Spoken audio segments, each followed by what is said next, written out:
नमस्कार दोस्तों, आप देख रहे हैं राजस्थान ब्रेकिंग न्यूज और मैं हूं आपका अपना दोस्त सुधीर शर्मा। मैं एक बार फिर से हाजिर हो गया आपके सामने राजस्थान की आज की 40 टॉप ट्रेंडिंग और सुर्खियों में रहने वाली 50 बड़ी खबरों को लेकर। इन सभी खबरों के बारे में हम विस्तार से जानेंगे और टॉप हेडलाइंस के बारे में भी जानेंगे, तो अंत तक वीडियो को जरूर देखिएगा। दोस्तों, उससे पहले अगर अभी तक आपने चैनल को सब्सक्राइब नहीं किया तो लाल कलर के बटन को दबाकर चैनल को सब्सक्राइब कर दे और वीडियो को भी लाइक कर दीजिए। तो चलिए जानते हैं अब राजस्थान की 50 बड़ी खबरों के बारे में एकदम नए अंदाज में। 4 महीने में दूसरी बार यानी आज 25 सितंबर को फिर से राजस्थान आ रहे हैं पीएम मोदी। जनसभा को करेंगे संबोधित। 1,08,468 करोड़ के विकास कार्यों की देंगे सौगात। वहीं राजस्थान की 7 पार्टियों को चुनाव आयोग ने दिया नोटिस। पूछा खर्च का ब्यौरा क्यों नहीं दिया, जवाब न देने पर रजिस्ट्रेशन होगा रद्द। वहीं सुप्रीम कोर्ट बोला राजस्थान एसआई भर्ती 2021 फिलहाल रद्द रहेगी। हाई कोर्ट की डिवीजन बेंच के फैसले पर रोक, लेकिन सरकार भर्ती रद्द की प्रोसेस शुरू नहीं कर पाएगी। इसके अलावा राजस्थान को आज मिलेगी 2 नई वंदे भारत ट्रेन, जोधपुर और बीकानेर से दिल्ली के लिए चलेगी। इसके अलावा बाड़मेर में प्रिंसिपल के ट्रांसफर पर स्कूल स्टूडेंट्स का फूटा क्रोश। मेगा हाईवे किया जाम, बोले रद्द करो तबादला, आश्वासन के बाद माने। वहीं राजस्थान सहित 3 राज्यों के 10 ठिकानों पर आयकर विभाग की छापेमारी। कोटा में मित्तल पिगमेंट फैक्ट्री मालिक और उनके दामाद के घर सर्च ऑपरेशन चला, कर्मचारियों से भी पूछताछ की। जयपुर में एक महिला के पेट से निकाले गए 6 किलो बाल, खाना पीना बंद हो गया था, दर्द की शिकायत लेकर अस्पताल आई थी। वहीं जब डॉक्टरों ने मरीज से पूछा तो उसने बताया कि उसे बाल खाने की आदत है। डॉक्टर मुकेश ने बताया कि ये एक बीमारी है जिसे गैस्ट्रिक ट्राइकोबेजियोर कहते हैं। वहीं सांसद संजना जाटव ने मोबाइल देख रहे सीएमएचओ को फटकार लगाई, बोली मीटिंग में नहीं बैठना तो जा सकते हो। इसके साथ ही सरकारी नौकरी के नाम पर 800 युवाओं से ठगी। राजस्थान से प्रयागराज बुलाया, गेस्ट हाउस में बंधक बनाकर 26 हजार रुपए ऐंठे। फिलहाल पुलिस ने आरोपियों को पकड़ लिया है। इसके साथ ही राजस्थान हाईकोर्ट का आदेश, टैक्स ऑडिट डेडलाइन 31 अक्टूबर तक की है। जोधपुर में जनहित याचिका पर सुनवाई की, सीबीडीटी को नोटिफिकेशन जारी करने के निर्देश दिए। वहीं एमएलए मामन खान को लेकर मंच पर भिड़े मेवाती सिंगर। एक ने बताया मुसलमानों की इज्जत बचाने वाला, दूसरे ने गाया दंगा भड़काने वाला। वहीं सिरोही में 32 नाला बांध परियोजना का लोकार्पण आज होगा। पीएम मोदी बांसवाड़ा से वीसी के जरिए करेंगे उद्घाटन, हजारों लोगों को मिलेगा फायदा। वहीं कभी करंट लगने पर हाथ गवा दिया था। आज उदयपुर कबड्डी टीम के कप्तान है मनीष सिंह चौहान। हिमाचल के दिव्यांग खिलाड़ी आर्यन परमार बोले डॉक्टर के मना करने पर भी खेला। जयपुर में प्रो कबड्डी लीग शुरू हुई। इसके अलावा अजमेर में यूथ कांग्रेस का प्रदर्शन। कहा बीजेपी समर्थकों को ज्यादा मुआवजा दिया जा रहा है। बाढ़ पीड़ितों के सर्वे को फर्जी बताया। इसके अलावा बजट की घोषणाओं को लेकर जयपुर में भड़के कर्मचारी। कहा 25 सूत्रीय लंबित मांगों पर जल्द कार्रवाई नहीं हुई तो आंदोलन और तेज होगा। वहीं मोबाइल टावर विवाद में हाईकोर्ट ने जेडीए का फैसला पलटा। बिल्डिंग सीज मुक्त करने के दिए आदेश, अनुमति के बावजूद 5 साल से चल रही थी मनमानी। इसके अलावा सीएम भजनलाल शर्मा 27 सितंबर को मेड़ता सिटी आएंगे। मीरा नगरी मेड़ता भक्ति काल के लिए काफी प्रख्यात है। मेड़ता में सीएम के प्रस्तावित कार्यक्रम को लेकर तैयारियां शुरू हो चुकी है। विभागीय अधिकारी अलर्ट मोड पर हैं और रूपरेखा बनने लगी है। इसके अलावा बीकानेर से दिल्ली कैंट तक वंदे भारत ट्रेन की बुकिंग शुरू हो चुकी है। आईआरसीटीसी के जरिए इस ट्रेन में यात्रा के लिए टिकट बुक की जा सकती है। वहीं रेलवे ने किराया लिस्ट भी जारी कर दी है। इसके अलावा नवरात्रि के मौके पर देश में कीमती धातुओं की कीमत ने इतिहास के सभी रिकॉर्ड तोड़ दिए हैं। अंतर्राष्ट्रीय बाजार में जारी उठापटक के बाद पिछले एक सप्ताह में भारत में सोने की कीमत में 4,200 रुपए की तेजी आई। वहीं चांदी की कीमत 8,600 रुपए बढ़कर 1,38,600 रुपए के शिखर पर पहुंच चुकी है। सराफे व्यापारियों के अनुसार अगले कुछ दिनों में इनकी कीमत और ज्यादा बढ़ने की संभावना है। इसके अलावा इस बार जैसलमेर में मानसून की बारिश ने निराश किया। वहीं गर्मी भी अपने चरम पर रही, लेकिन अब सितंबर में आए मौसम के बदलाव ने काफी राहत दी है। इन दिनों दिन में गर्मी का एहसास हो रहा है, लेकिन रात में चलने वाली हवाओं से मौसम में हल्की ठंडक का एहसास होने लग गया है। सुबह भी मौसम अब हल्का ठंडा रहने लगा है। पीएम नरेंद्र मोदी आज बांसवाड़ा से राजस्थान में करीब 1,08,468 करोड़ के विकास कार्यों का शिलान्यास और लोकार्पण करेंगे। मोदी बांसवाड़ा के नापला में 2800 मेगावाट की माही बांसवाड़ा परमाणु विद्युत परियोजना का शिलान्यास भी करेंगे। माही डैम के पास बनने वाले इस प्रोजेक्ट की कीमत तकरीबन 42,800 करोड़ रुपए है। इसके अलावा राजस्थान पुलिस कांस्टेबल भर्ती 2025 के खेल कोटा नियमों में बदलाव हुए हैं और कॉमन एलिजिबिलिटी टेस्ट यानी सीईटी की अनिवार्यता के खिलाफ अनेक खिलाड़ियों ने अब सीकर जिला कलेक्ट्रेट के बाहर विरोध प्रदर्शन किया। खिलाड़ियों ने सीईटी एग्जाम रद्द करने की मांग की है और जमकर नारेबाजी की है। इसके अलावा इधर जालोर में चाय के पैसे मांगने पर होमगार्ड जवान के बेटे ने होटल मालिक पर लाठी से हमला कर दिया। इस दौरान होटल में तोड़फोड़ भी की गई और 25,000 रुपए भी लूट लिए। हमलावर ने होटल मालिक को धमकाया कि पुलिस तो हमारी जेब में रहती है, अब तू जाकर पुलिस को बुला ले। पूरे मामले का वीडियो भी सामने आया। पुलिस ने आरोपी को पकड़ लिया। पीड़ित ने कोतवाली थाने में मामला दर्ज करवाया है। इसके अलावा इधर कांग्रेस में अब जल्दी ही गुजरात और मध्य प्रदेश मॉडल पर सभी जिलाध्यक्ष बदले जाएंगे। बाहरी राज्यों के नेताओं की देखरेख में नए जिलाध्यक्षों का पैनल बनेगा। कांग्रेस ने 30 नेताओं को संगठन सृजन अभियान के लिए ऑब्जर्वर बना दिया है। ऑब्जर्वर बनाए गए नेताओं की देखरेख में हर जिले के जिलाध्यक्षों का पैनल भी बनेगा। इसके अलावा पैनल तैयार करने के बाद राहुल गांधी को भेजा जाएगा। इसके अलावा इधर पीएम मोदी के दौरे पर बात करते हुए भाजपा प्रदेश अध्यक्ष मदन राठौड़ ने बीएपी यानी भारत आदिवासी पार्टी के सांसद राजकुमार रोत पर तीखा हमला बोला। उन्होंने कहा कि सांसद राजकुमार रोत आदिवासियों के विकास की गति में बाधा बनना चाहते हैं। उन्होंने कहा कि रोत अपने समाज के लोगों को विकास में पीछे रखना चाहते हैं ताकि उनकी खुद की राजनीति चमकती रहे। इसके अलावा वसुंधरा राजे सीएम होती तो मजा आ जाता वाले गहलोत के बयान पर पुनिया ने पलटवार किया। पुनिया ने गहलोत के बयान पर सीधा हमला बोलते हुए कहा कि गहलोत को सत्ता से बाहर रहना पसंद नहीं है। गहलोत हमेशा सत्ता में रहे हैं, मैंने उनको कभी सड़क पर लड़ते नहीं देखा। 29 की उम्र में इंदिरा गांधी की सरकार में वे उप मंत्री बन गए थे। पुनिया ने कहा कि सत्ता से दूर रहना उनके लिए एक तरह की असुरक्षा है और यही कारण है कि वे इस तरह के बयान देते हैं। इसके अलावा इधर शिक्षा मंत्री मदन दिलावर ने कांग्रेस पीसीसी चीफ डोटासरा के शिक्षकों के ट्रांसफरों पर लगाए गए आरोपों पर पलटवार करते हुए कहा कि पैसों के बदले तबादले तो कांग्रेस के शासन में किए जाते थे। शिक्षकों के तबादले पैसे लेकर किए जाते थे। खुद शिक्षकों ने तत्कालीन मुख्यमंत्री अशोक गहलोत के सामने डोटासरा की मौजूदगी में ये बात कही थी, लेकिन हमारी सरकार में ऐसा नहीं है, ये सिर्फ कांग्रेस के समय में हुआ करता था। इसके अलावा राज्य के पूर्व सीएम अशोक गहलोत ने एक बार फिर से साल 2020 के राजनीतिक घटनाक्रम पर बड़ा बयान दे दिया। उन्होंने कहा कि उनकी सरकार गिराने की कोशिश सिर्फ एक षड्यंत्र नहीं बल्कि प्रैक्टिकल थी। गहलोत ने एक प्रेस कॉन्फ्रेंस में मीडिया से बात करते हुए कहा कि एक प्रैक्टिकल होता है, एक थियोरेटिकल होता है। मेरी सरकार गिराने का पूरा कांड प्रैक्टिकल था जो हकीकत में हुआ था। इसके अलावा मौसम को लेकर एक बड़ी अपडेट आई है। राजस्थान में मानसून की विदाई सिर्फ आज की मेहमान है। 25 सितंबर यानी आज पूरी तरह से प्रदेश के हर हिस्से से मानसून विदा हो जाएगा। जाने से पहले एक्टिव हुए पश्चिमी विक्षोभ के कारण राज्य के पूर्वी जिलों में बारिश हो रही है। कमजोर सा पश्चिमी विक्षोभ 4 दिन पहले एक्टिव हुआ था। ऐसे में माना जा रहा है कि उसका असर 2 दिन तक रहने वाला है, लेकिन उसका प्रभाव लंबा खींचता चला जा रहा है। लेकिन मौसम विभाग की ताजा रिपोर्ट के अनुसार मानसून सिर्फ आज तक का मेहमान है, यानी आज 25 सितंबर को मानसून पूरे प्रदेश से विदा हो जाएगा। इसके अलावा राजधानी जयपुर में 2008 में हुए सीरियल बम ब्लास्ट के दौरान जिंदा बम मिलने के मामले में बीते दिन राजस्थान हाईकोर्ट में सुनवाई हुई। इस दौरान राज्य सरकार की ओर से जवाब पेश किया गया। सरकार ने जवाब में कोर्ट को बताया कि दोषियों के खिलाफ पर्याप्त सबूत है। जयपुर बम ब्लास्ट मामले की विशेष अदालत ने दोषियों को उम्र कैद की सजा दी है, ये फैसला सही है। इसके अलावा राजस्थान एसआई पेपर लीक मामले में एक और नया मोड़ आया। प्रोबेशनर एसआई गिरफ्तार हुए। अब तक 130 आरोपी शिकंजे में कस चुके हैं। इसके अलावा इधर राजस्थान के सीएम भजनलाल शर्मा ने कुर्सी संभालते ही भ्रष्टाचार पर नकेल कसने के निर्देश दिए थे। वहीं राजस्थान सरकार ने भ्रष्टाचार के मामलों पर सख्ती दिखाते हुए अब कई महत्वपूर्ण निर्णय लिए हैं। मुख्यमंत्री भजनलाल शर्मा ने अब 7 प्रकरणों में अभियोजन स्वीकृति दे दी है। ये सभी प्रकरण भ्रष्टाचार और आमदनी से अधिक संपत्ति से जुड़े हैं। इसके साथ ही भ्रष्टाचार निवारण संशोधन अधिनियम 2018 की धारा 17A के तहत एक प्रकरण में विस्तृत जाँच और अनुसंधान के आदेश भी दिए गए हैं।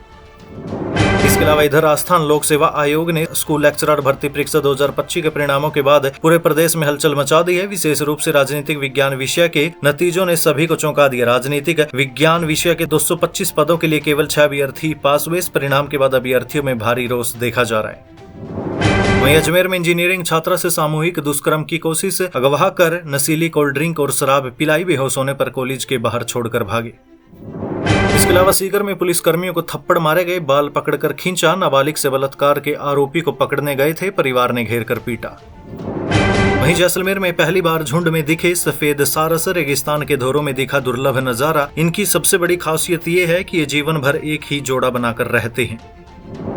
इसके अलावा अलवर में पड़ोसन महिला को 20 साल की सजा हुई। सामूहिक दुष्कर्म मामले में आरोपियों की मदद की थी। कोर्ट बोला नरमी बरती तो पड़ोसियों पर विश्वास नहीं कर पाएंगे। इसके अलावा अलवर के रामगढ़ थाना क्षेत्र के ललावड़ी गांव में खनन ब्लास्टिंग से पानी की टंकी और कई घरों में दरारें आ गई। ग्रामीणों की शिकायत पर जिला प्रशासन ने कार्रवाई की है। वहीं सांवलिया सेठ के भंडार से निकले 18 करोड़ 31 लाख रुपए। तीसरे राउंड की काउंटिंग पूरी हुई। ज्वेलरी और ऑनलाइन दान की गिनती अभी बाकी है। इसके अलावा राजस्थान सरकार के देवस्थान विभाग द्वारा आयोजित वरिष्ठ नागरिक तीर्थ यात्रा योजना के तहत विशेष रेलगाड़ी 30 सितंबर को दोपहर 12:35 पर बीकानेर से रवाना होगी। ये रेलगाड़ी हरिद्वार, ऋषिकेश, अयोध्या और वाराणसी की यात्रा करेगी।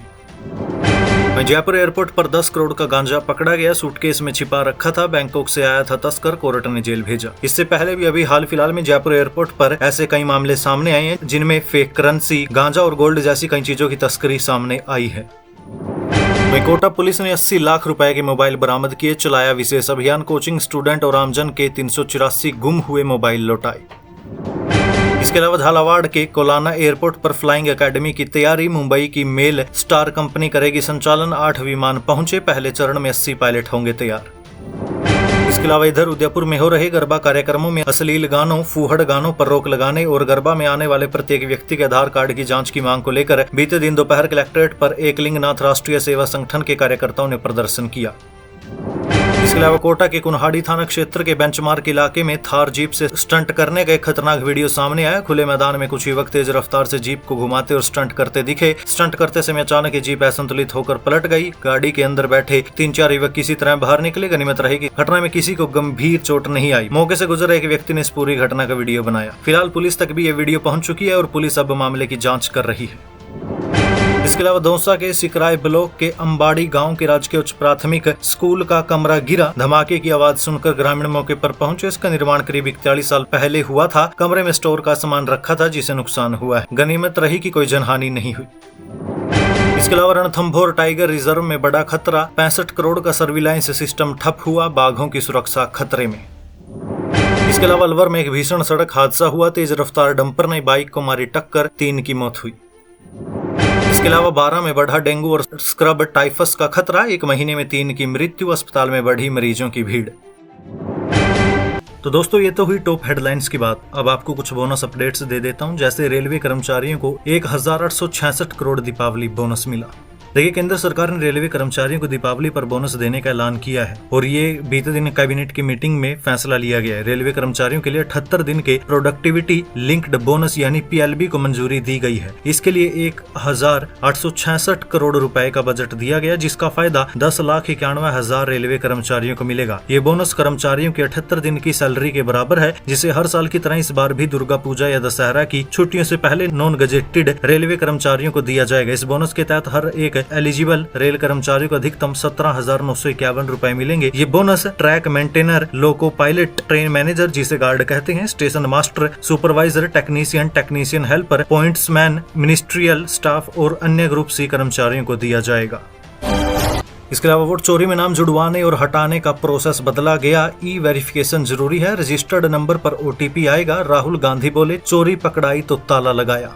देखिए दोस्तों, अब वोटर लिस्ट से नाम हटवाने और जोड़ने के लिए ई वेरिफिकेशन जरूरी होगा। इसके लिए चुनाव आयोग यानी इलेक्शन कमीशन ने अपने पोर्टल और ऐप पर एक नया ई साइन फीचर शुरू किया है। न्यूज एजेंसी PTI के अनुसार वोटर लिस्ट में नाम जोड़ने और हटाने या उस पर आपत्ति दर्ज कराने के लिए आवेदक के रजिस्टर्ड मोबाइल नंबर पर 1 टाइम पासवर्ड यानी OTP भेजा जाएगा। इससे ये सुनिश्चित होगा कि आवेदन करने वाला व्यक्ति सही है, जिसका नाम या नंबर इस्तेमाल किया गया। ये मीडिया रिपोर्ट्स के मुताबिक 23 सितंबर से पहले वेरिफिकेशन जरूरी नहीं था। एक अधिकारी ने बताया कि पहले कई बार ऐसा हुआ कि किसी और का नाम या फिर मोबाइल नंबर देकर फॉर्म भर दिए जाते थे। नई सुविधा इस तरह के दुरुपयोग को रोकने में मदद करेगी। वहीं अब जो ये बदलाव हुआ है, अब इस बदलाव के ऊपर राहुल गांधी ने भी अपना बयान दिया। उन्होंने कहा कि ज्ञानेश जी, जो अभी हाल फिलहाल में मुख्य निर्वाचन आयुक्त हैं, हमने चोरी पकड़ी तब आपको ताला लगाना याद आया। अब चोरों को भी पकड़ेंगे तो बताइए CID को सबूत कब दे रहे हैं आप। राहुल गांधी लगातार चुनाव आयोग पर वोट डिलीट करने का आरोप लगा रहे हैं। उन्होंने 18 सितंबर को भी कहा था कि कर्नाटक की आलंदा विधानसभा सीट से 6000 से अधिक वोटों को हटाया गया है। इसके अलावा राहुल गांधी ने कई बार आरोप लगाए हैं कि वोटर लिस्ट में बड़े पैमाने पर गड़बड़ी, वोटों का अवैध जोड़ घटाव और संस्थानों का दुरुपयोग कर चुनाव जीते गए हैं। उन्होंने कहा था कि कांग्रेस ने महादेवपुरा और आलंदा जैसे इलाकों में इसका उदाहरण भी सामने रखा है और आने वाले समय में और भी सबूत जनता को दिखाए जाएंगे। इसके अलावा राहुल ने अभी 20 सितंबर को एक बात और कही थी, वो जल्द ही ऐसा एक सबूत सामने लाने वाले हैं जिससे साबित हो जाएगा कि नरेंद्र मोदी और बीजेपी ने वोट चोरी करके चुनाव जीते हैं। राहुल ने इसे हाइड्रोजन बम करार दिया और कहा कि उनके पास खुले और बंद सबूत हैं। इस हाइड्रोजन बम वाले बयान के बारे में आपने सुना ही होगा। अभी सोशल मीडिया पर ये सुर्खियों में है। वहीं हमारे पड़ोसी राज्य पंजाब में खाली राज्यसभा सीट पर चुनाव की घोषणा, नामांकन 6 अक्टूबर से 24 अक्टूबर को वोटिंग होगी, केजरीवाल कर चुके हैं इनकार। देखिए, हमारे पड़ोसी राज्य पंजाब में राज्यसभा की खाली हुई सीटों के लिए उपचुनाव 24 अक्टूबर को होगा। निर्वाचन आयोग की तरफ से इस संबंध में नोटिफिकेशन जारी कर दिया गया। आम आदमी पार्टी के पूर्व राज्यसभा सांसद संजीव अरोड़ा के लुधियाना से विधायक चुने जाने के बाद ये सीट खाली हुई थी। उन्होंने विधायक चुने जाने के बाद राज्यसभा की सदस्यता से इस्तीफा दिया था। कयास लगाए जा रहे हैं कि इस सीट से अब आम आदमी पार्टी सुप्रीमो अरविंद केजरीवाल राज्यसभा जा सकते हैं। हालांकि वो एक बयान में कह चुके हैं कि वो राज्यसभा नहीं जाएंगे। इसके अलावा राहुल गांधी बोले, वोट चोरी और बेरोजगारी का सीधा रिश्ता है, युवा भविष्य के लिए संघर्ष कर रहा है, मोदी इमेज बनाने और अरबपतियों को फायदा दिलाने में बिजी है। लेकिन लोकसभा में विपक्ष नेता राहुल गांधी ने फिर से बीजेपी पर वोट चोरी के आरोप लगाए। उन्होंने ट्विटर यानी एक्स पर लिखा कि देश में युवाओं की सबसे बड़ी समस्या बेरोजगारी है और इसका सीधा रिश्ता वोट चोरी से है। जब कोई सरकार जनता का विश्वास जीत कर सत्ता में आती है तो उसका पहला कर्तव्य होता है कि युवाओं को रोजगार और अवसर देना। लेकिन बीजेपी चुनाव ही ईमानदारी से नहीं जीतती, वो वोट चोरी और संस्थाओं को कैद करके सत्ता में बनी रहती है। इसलिए बेरोजगारी 45 साल के हाई लेवल पर पहुंच चुकी है। देश का युवा मेहनत करता है, सपने देखते और अपने भविष्य के लिए संघर्ष करता है, लेकिन मोदी जी सिर्फ अपने PR सेलिब्रिटीज से अपना गुणगान करवाते और अरबपतियों को मुनाफा पहुंचाने में बिजी हैं। मैं दोस्तों, भारत का इकलौता सक्रिय ज्वालामुखी फटा बैरन आइलैंड में 8 दिन में 2 बार धमाका हुआ, अंडमान निकोबार द्वीप में है। देखिए दोस्तों, अंडमान निकोबार के बैरन आइलैंड में बीते 8 दिनों के भीतर 2 बार हल्के ज्वालामुखी विस्फोट हो चुके हैं। यहाँ भारत का इकलौता सक्रिय ज्वालामुखी है। ये ज्वालामुखी 13 और 20 सितंबर को फटा है। हालांकि दोनों बार विस्फोट हल्के दर्ज थे और आसपास के इलाकों पर किसी तरह का खतरा नहीं है। बैरन आइलैंड पोर्ट ब्लेयर से करीब 138 किलोमीटर दूर है और ये दक्षिण एशिया का इकलौता सक्रिय ज्वालामुखी है। मैं सुप्रीम कोर्ट बोला, कुछ हाई कोर्ट के जजों को केस टालने की आदत है, ये खतरनाक है, छवि के लिए नुकसानदायक भी है। जज सिस्टम बनाए, फाइलों का ढेर न लगे। लेकिन सुप्रीम कोर्ट ने कहा कि कुछ हाई कोर्ट जज अपने काम को सही तरीके से पूरा ही नहीं कर रहे हैं। ऐसे जजों के प्रदर्शन का मूल्यांकन होना चाहिए। जस्टिस सूर्यकांत और जस्टिस N कोटेश्वर सिंह की बेंच ने कहा कि हम हाई कोर्ट के जजों के लिए स्कूल प्रिंसिपल की तरह बर्ताव नहीं करना चाहते, लेकिन ये जरूरी है कि हर जज के पास खुद का एक मैनेजमेंट सिस्टम हो ताकि उनकी डेस्क पर फाइलों का ढेर न लगे। वहीं एयर इंडिया एक्सप्रेस फ्लाइट में कॉकपिट डोर खोलने की कोशिश, 9 आरोपी हिरासत में, सभी टैक्सी ड्राइवर। बेंगलुरु से वाराणसी जा रहा था विमान।